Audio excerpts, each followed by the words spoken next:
कहानी की शुरुआत में हमें एक मिशेल नाम की महिला को दिखाया जाता है जो कि खिड़की से बाहर देख रही थी। वो किसी के साथ फोन पर बात कर रही थी और उससे बहस कर रही थी। गुस्से में मिशेल अपने सामान को पैक करती है और अपने घर से निकल जाती है। मिशेल शहर से दूर जाने के लिए ग्रामीण क्षेत्र में गाड़ी चला रही थी। तभी उसके फोन पर उसके मंगेतर बेन का फोन आता है। मिशेल उसे फोन पर कोई जवाब नहीं देती है। बेन की आवाज़ फोन पर आती है कि उसे बहुत ज़्यादा खेद है और वो उसको ऐसे नहीं छोड़ सकती। ये सुनने के बाद मिशेल फ़ोन काट देती है। बेन मिशेल को दोबारा से फ़ोन करता है। मिशेल अपनी आंखों को एक सेकंड के लिए सड़क से हटा लेती है। तभी उसकी कार एक ट्रक से टकरा जाती है जिससे उसकी गाड़ी एक गड्ढे में घूम जाती है।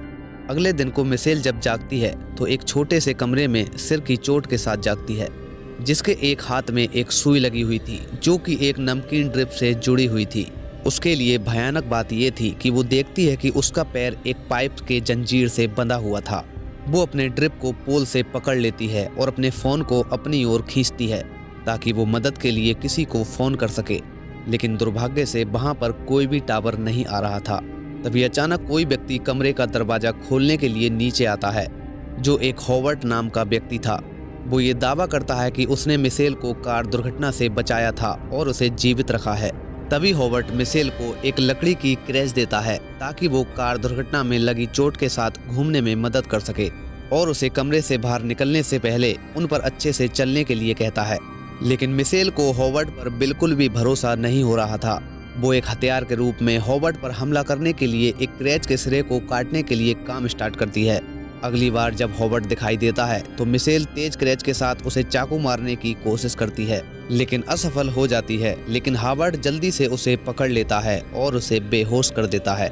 जब मिशेल होश में आती है तो हॉवर्ड शांति से मिशेल को समझाता है कि सतह पर एक हमला हुआ था और वहाँ की हवा सांस लेने योग्य नहीं है, इसीलिए उसने मिशेल को अपने फार्म के नीचे बंकर में ले आया है। तभी हॉवर्ड मिशेल को एयरलॉक पर ले जाता है ताकि वो देख सके कि बाहर क्या क्या हो रहा है। मिशेल को वहाँ भी कुछ असामान्य नहीं लगता है, लेकिन मिशेल हॉवर्ड के ट्रक को देखती है जिसमें साइड में लाल पेंट है और वो उसको पहचानती है कि यह वही ट्रक है जिसने उसे टक्कर मारी थी। जब मिशेल बेडरूम में थी तभी बाहर से उसे एक गड़बड़ आवाज़ सुनाई देती है। जब हॉवर्ड किसी को पर्दे के पीछे से चिल्लाने के लिए जा रहा था तभी मिशेल कमरे से बाहर निकलती है और एक युवक एमेट को मिलती है जिसका एक हाथ टूटा हुआ था। तभी हॉवर्ड मिशेल को बताता है कि एमेट ने एक अलमारी को गिरा दिया जिसमें एक सप्ताह के लिए पर्याप्त भोजन था। हॉवर्ड की तुलना में एमेट बात करने में अच्छा था। वो मिशेल को बताता है कि बंकर बनाने के लिए हॉवर्ड के साथ शामिल होने के लिए तैयार था। एमेट दावा करता है कि उसने हमले को होते हुए देखा था जिसमें एक लाल फ्लैश और भीतर जाने के लिए दौड़ने का वर्णन किया गया था और वो कहता है कि टूटा हुआ हाथ इसी की वजह है। हॉवर्ड मिशेल और एमेट को परिवार की तरह रात के खाने के लिए शामिल होने के लिए कहता है। मिशेल एमेट के साथ सुखद बातचीत में शामिल होती है जो थोड़ा सा फ्लर्टी लगती है, जिससे हॉवर्ड गुस्से से प्रतिक्रिया करता है और उन दोनों को ऐसा व्यवहार न करने की चेतावनी देता है। जब हॉवर्ड का ध्यान कहीं और था तब मिशेल उसकी चाबियों को चुरा लेती है। एक गड़बड़ ऊपर होती है जिससे सभी का ध्यान हट जाता है, लेकिन मिशेल को हॉवर्ड के सिर पर एक बियर की बोतल को तोड़ने का मौका मिलता है। ऐसा करने के बाद वो एयरलॉक की ओर दौड़ती है और बाहर निकलने की कोशिश करती है। मिशेल एयरलॉक में खड़ी होती है बाहर और अंदर के बीच। जब हॉवर्ड उसे बाहर न जाने के लिए चिल्ला रहा था तभी वहाँ एक कार आती है और एक मध्यम आयु वर्ग की महिला उसके पास आती है और उसे अंदर आने की गुहार लगाती है, लेकिन उसकी त्वचा स्पष्ट रूप से संक्रमण और विकृत हो गई थी। तभी हॉवर्ड मिशेल को कहता है कि इस महिला के लिए दरवाजा मत खोलना। ऐसा देखकर महिला उत्तेजित हो जाती है और दरवाजे के गिलास पर अपना सिर पीटना स्टार्ट कर देती है। ये देखकर मिशेल डरने लगती है कि हॉवर्ड कुछ तरह के रासायनिक हथियार हमले के बारे में सही हो सकता है और मिशेल हॉवर्ड को सुनना स्टार्ट कर देती है और उससे वह अपने पिछले व्यवहार के लिए माफ़ी भी मांगती है।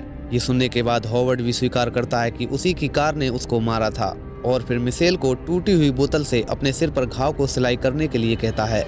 अगले कई दिनों में तीनों एक दूसरे के साथ अधिक मित्रवत हो जाते हैं और भूमिगत बंकर में एक वास्तविक परिवार की तरह एक साथ काम करना शुरू कर देते हैं।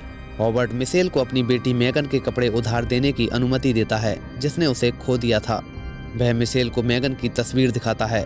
मिशेल और एमेट भी बंधन बनाते हैं। एमेट बताता है कि उन्हें एक विश्वविद्यालय के लिए खेलने का मौका मिला था, लेकिन उन्होंने डर के कारण शहर छोड़ने का मौका छोड़ दिया था। मिशेल भी एक समय को याद करती है जब उसने एक हार्डवेयर स्टोर में एक छोटी सी लड़की को उसके पिता द्वारा दुर्व्यवहार करते हुए देखा था और उसने चले जाने और कुछ नहीं करने के लिए खुद का बुरा महसूस किया था, खासकर अपने खुद के परेशान बचपन को ध्यान में रखते हुए। तभी अचानक एक दिन वायु को फिल्टर करने वाली मशीन खराब हो जाती है और उसे ठीक करने के लिए वहां जाने के लिए रास्ता इतना छोटा था कि वहां पर मिशेल ही फिट हो सकती थी।